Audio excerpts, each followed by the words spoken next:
Hello, everyone, once again for my Facebook Live here every Tuesday, 1:30 Pacific Standard Time. My name is Mark Stark, and I think I have a great topic to share with you today. We're going to talk about self-fulfilling prophecies. Now, um, I think we've all heard, or let me ask you, have you ever heard this concept? Be careful, you might create a self fulfilling prophecy.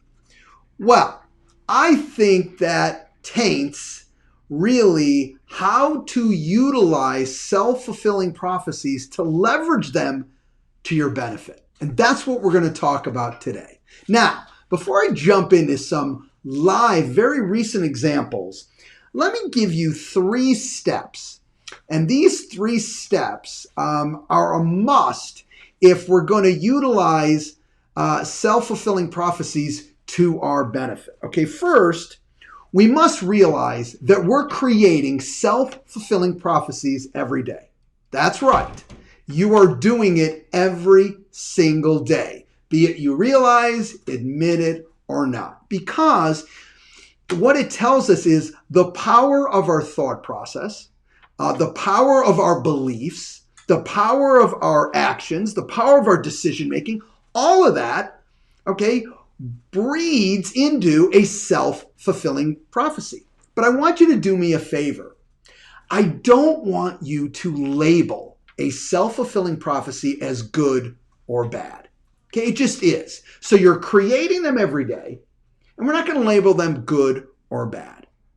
However, number 3, if we believe that we are creating these each and every day, and we're not going to label them good or bad, would it make sense that, we want to position each self-fulfilling prophecy to support our clients, support our lives, support our needs, whatever the case would be. We want that to help us move our business, our life, our clients forward in all that we do. All right, so I want you to keep those in mind. Again, real quick, you know what?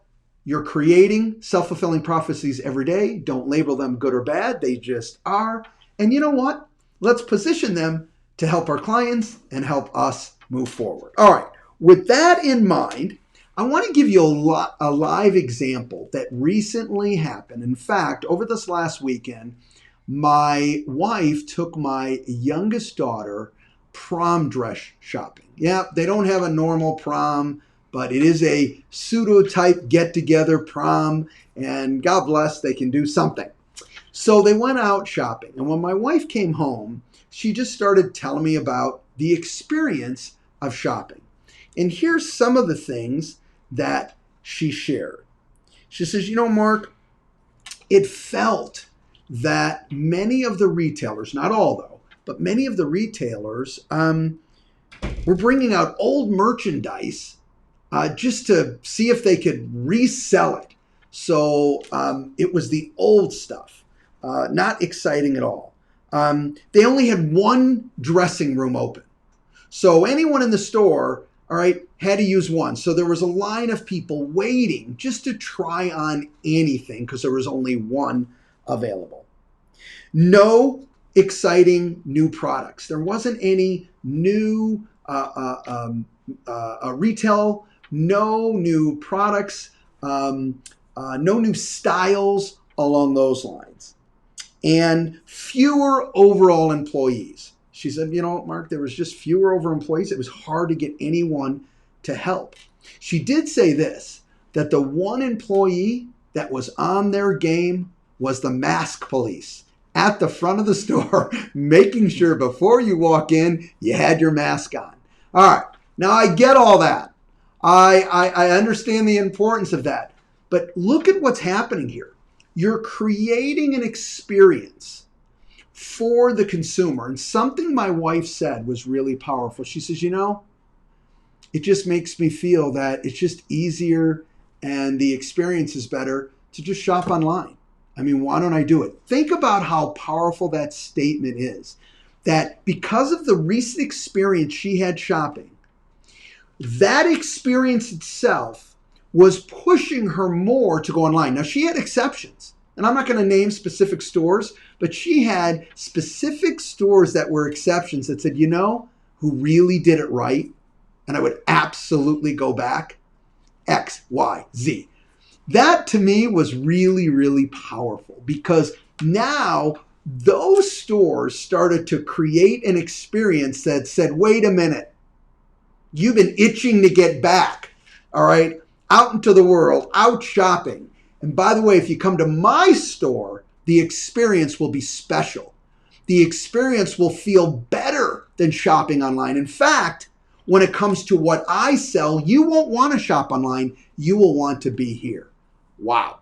All right. To me, that is a powerful lesson for all of us to learn, because certainly if you're in the retail business and you're sending the message that it's more delightful and the experience is better to shop online, I don't think overall that's going to be a big support for your business going forward.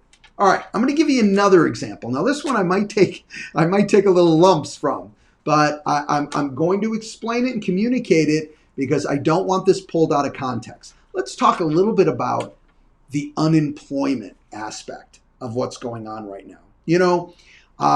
I've talked to numerous friends that are in different businesses that are looking to hire people, as well as we look to hire people. And you run into individuals that, because they happen to be on unemployment today, and they're going to call it the same. Maybe they're making a little bit more on unemployment. Maybe they're making a little bit less, but they don't have to work. They're like, you know what? Call me back when the unemployment money is over. All right. Now, to me, that is a huge loss opportunity, just like the retail example. Because to me, if you're an individual that says, listen, it's not about, am I getting, for lack of a better word, the free dollars to utilize and not have to work. What the real aspect I want you to do is to flip that around and say, wait a minute. I can set a real different message, send a real different message. I can set myself apart to a specific employer. In fact, you probably have a better chance to pick the most passionate employer, the place that you're most passionate about to work at in an environment like this, and to say, wait a minute, I'm willing to give up unemployment right now. I do want to get back in the workforce. I just want your support on X, on Y, on Z. And by the way, don't forget about me when there's new opportunities in this business, because this business I'm excited about. I want to work in this industry, whatever the case may be. And you know what? Remember that I wasn't the person sitting, down, just taking the unemployment and not going back into the workforce. I had an opportunity to work. It was in an industry that I liked. And you know what? I took it. Now, I am not judging anyone in unemployment, and I'm a believer that people need unemployment. That's not the message.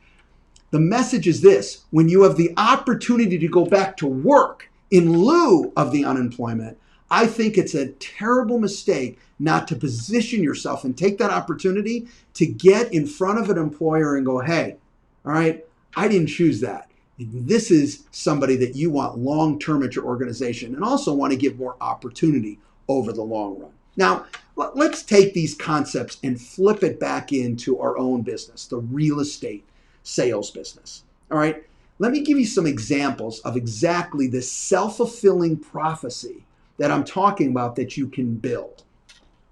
And this example I just gave you with the unemployment, you're building a self-fulfilling prophecy. You're saying, based on this, those dollars, all right, and not having to work is more important to me than getting back into the workforce. That's what your actions are saying. That's the self-fulfilling prophecy of the mentality that you're building when your actions do that. So let's tie that back into our own business. Let's say a buyer felt this way. So let's talk about a buyer building a self-fulfilling prophecy. And a buyer said this, they're talking, let's say, to one of their friends, and they go, it really doesn't matter what agent and what broker I work with. In this market, I'm just going to have to keep paying more and more and more. I mean, I'll pay the exact same amount regardless of who I'm working with. Now, one, do you believe that's true? Think about that. Do you believe no matter who the agent, no matter who the company is, every buyer will pay the exact same dollar amount for their property, or even get a property? If you were a buyer and lost, 10 bids, 10 houses, you would have lost 10 houses no matter who you worked with. One, I do not believe that. So what is the solution? How do you leverage self-fulfilling prophecies to your benefit? You have to switch that message around. And the place to do that first, number one, is in your own mindset. And ask a question like this: what does my presentation have to be like? What do I have to communicate so a buyer understands that when you're working with me, when you're working with my company, okay, when you're working with Berkshire Hathaway Home Services, you have a better chance of solidifying the property, and you have a better chance for buying a property for less because they get the process. They understand what they're doing. They're skilled at what they're doing. Do you see the difference there? And that is the message you want to make sure you're sending, because if you're not, and you're going through the motions, and sometimes I hear agents say, well, you just got to be paying more. That's what this environment is about. Don't confuse upping your bid with having a strategic plan of how that works. Because one says it doesn't matter, you just got to pay more. The other one says, yeah, you know what? We're still dealing with the marketplace, but because I'm managing the process, you have the highest chance of paying less and while winning that bid for your home. Let's take it on the selling side. Same type of message, but slightly a little bit different. Regardless of the sales executive and company I work with, my house is going to sell what my house sells for. I'm going to net the same. Doesn't matter. Doesn't matter. I can pick any agent, I can pick any brokerage, and I'm going to net the same.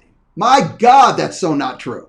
So not true. But the question is, if you're not trying to build that self-fulfilling prophecy, that's the attitude of the clients that you interact with, you got to make sure that you're communicating your presentation, and your message has to say, hey, when you have me market your home, when you are working with my organization at Berkshire Hathaway Home Services, then you have the highest opportunity of not only successfully selling your house and having it close, but you have the best chance to maximize your equity.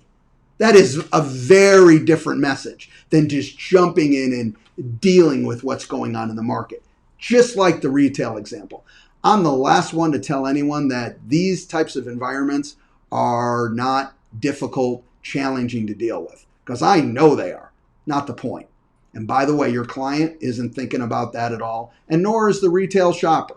They're looking at their experience. They're looking at what they're going through. They're looking at how it affects their world, their life, and what they're trying to accomplish. And in doing that, you have to make sure your message, your actions, and your process are on point. Let's pull one internally, one more example internally in our business. I don't want to build a team or a brokerage within a brokerage because, all team associates want are leads and split. That's all they care about. Okay? Do you want to build that self-fulfilling prophecy? Or do I want to build the self-fulfilling prophecy as, look, I know that what's most important is the culture, the environment, and helping those sales executives achieve their goals, because their personal goals for themselves, their family, and their business is very important to them. And I will say this, and I got to make sure my presentation and my communication is on point to say, if you join my group as a team associate, you have the best chance, okay, of achieving your personal goals. Number one, and I promise you, you will have an environment that inspires you, okay, to be successful and to enjoy and be passionate about your career. It's a very different message than all they care about is leads and split. Look, I promise you this, trust me on this, you are building a self-fulfilling prophecy every single day in numerous ways. I wish for you is that all your self-fulfilling prophecies are supporting your needs, your goals, your clients, and what you want to accomplish in your life. If this information was valid to you, please of course, share it with everyone that you feel can benefit from it, and follow. As always, we will see you every week, every Tuesday at 1:30 Pacific Standard Time. I hope everyone has a great week, and we'll talk to you next week. Bye-bye.